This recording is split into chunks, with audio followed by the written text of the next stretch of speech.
Hey everybody, this is Mike LePond from Mike LePond's Silent Assassins.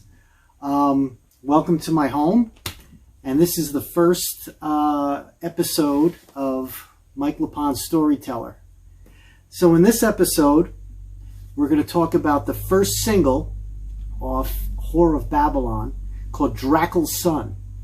So I'm just going to talk about how it came to be, the meaning of the lyrics and that kind of thing. I write on guitar. This is probably the first time anybody has seen me with a guitar in my hand instead of a bass. But I write on guitar, and this is the cheap guitar I write on, and it's been working out for me. So let's get into the Dracul Son. How did it come about?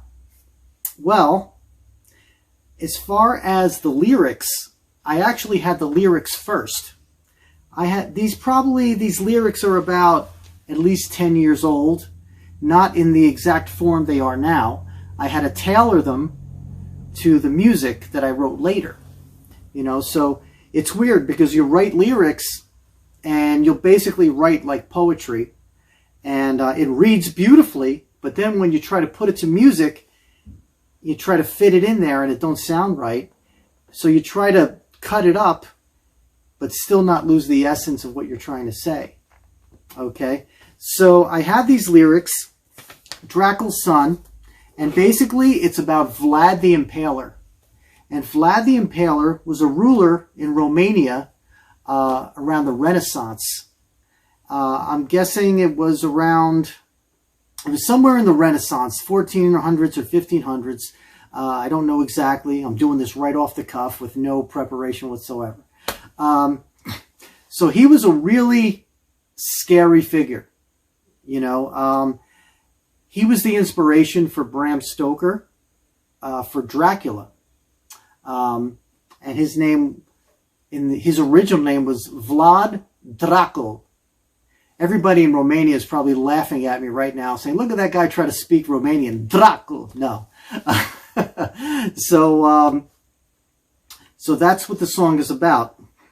Now, he's actually a hero, believe it or not. Everybody, when they think of him as this cruel, evil man. And believe me, he was cruel, and he was actually insane. But he did what he had to do to save his people from the Turks. Okay, so we're kind of just going to go through a little bit of the lyrics and then even a little bit of the music. So let's start just with the first line, okay? Circling vultures waiting, the victim learns his fate, writhing at the tip upon a sharpened stake. What does that mean? Well, Vlad, as a terror tactic, okay, against the Turks, what he would do is he would take a wooden stake, and he would have it sharpened at the tip. And, this is going to sound really graphic, but he would insert it inside your body. And slowly, over days, it would make its way through your body. And I can't even imagine a worse way to die than that. But this is what he had to do to save his people. Next line. Garb of silk and sable, a man of sovereignty. Woe to those who scorn him now, you die by his decree. Obviously, I'm just saying that he was a ruler, well-respected ruler, well-loved ruler, well-adorned ruler. The chorus, rot under the sun, before the one Carpathian, the Dracul Son. So his victims would rot under the sun. They would be on that sharp stake, just hanging there, and they would just rot under the sun. And Carpathian basically refers to the Carpathian Mountains that are in that region. And it just rhymed really well. Sometimes you get lucky. Things just rhyme. Then, second verse. Watch the night for comets, for it brings the evil one. People believed that if you saw a comet across the sky at that time, it meant something really dark was going to happen, something really profound. So I thought that was really cool for the lyrics. Next line, the voivod dwells in a sea of red, beware the Dracul Son. Basically, sea of red is, he dwells in blood. It's all about blood and gore with this guy. Next line, draconian ways of torture enforced by his hand. Enemy cadavers impaled throughout the land. And that just reinforces what I was saying, how he would impale his enemies as a terror tactic. But then what I did in the song was I put like a bridge, because he was a very pious man, if you could believe it. He was a Christian, and you know, it's hard to think of people in this way, but this is how it was back in that time. So I put in a new part, basically, that makes him have an internal struggle. Will piety ease your conscience when the carnage takes its toll, when judgment day doth beckon, will the Maker save your tattered soul? So what he was doing, he was building churches and things like this as penance for what he was doing. And I was just posing the question, will this save your soul? So obviously this is a very dark song about a very dark guy.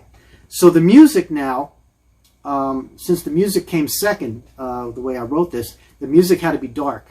So one day I was about to teach some students at a local school of rock.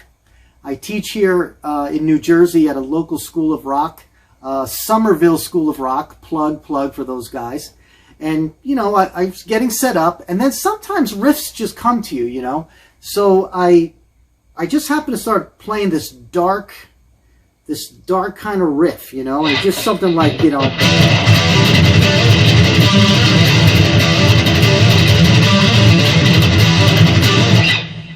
really, really dark. And that just felt like that should be the Dracul Son. Very diminished for you musician guys out there and girls. Very diminished kind of sound. So I wanted to keep that vibe throughout the song because it's very dark. So after that diminished riff, then I kind of went into, I was, you know, sometimes even though a dark song like this, I think blues. I'm always thinking the blues. So what do you do after the 1 chord? You go to the 4 chord, which was A, right? So I started the verse in A, and I just kind of used, you know,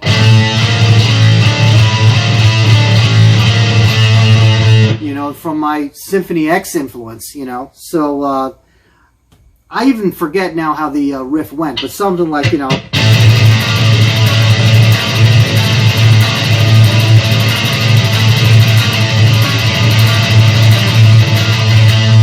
so that's kind of dark too. And then I just took it to, you know, basically like a G double bass for second half of the verse, you know. Real Metallica, James Hetfield kind of thing.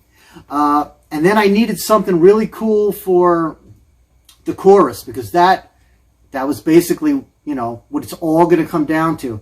So then I went back to that diminished kind of feel, the rot under the sun before the one Carpathian, all diminished, you know.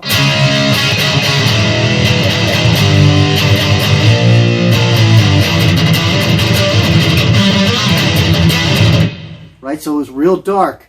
So that was really working. And then basically threw in some really great guitar solos from Lance Barnwald. Fantastic guitar solos. He does 2 different kind of solos in this song, which I wouldn't even attempt. Maybe he'll do a playthrough video for you guys at another time. And then basically, towards the end of the song, I really wanted to bring it home with the horns, the brass section, you know. From my Symphony X influence, I really learned how powerful orchestration is, you know. So kind of went with an E against an E flat, right? E against an E flat.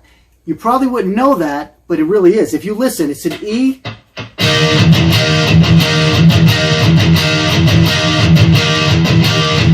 You hear the dissonance there? And And then we came in with the big brass section, which I'm not even sure if I could play the melody. I'm just going to think off the top of my head. You know, it was real evil.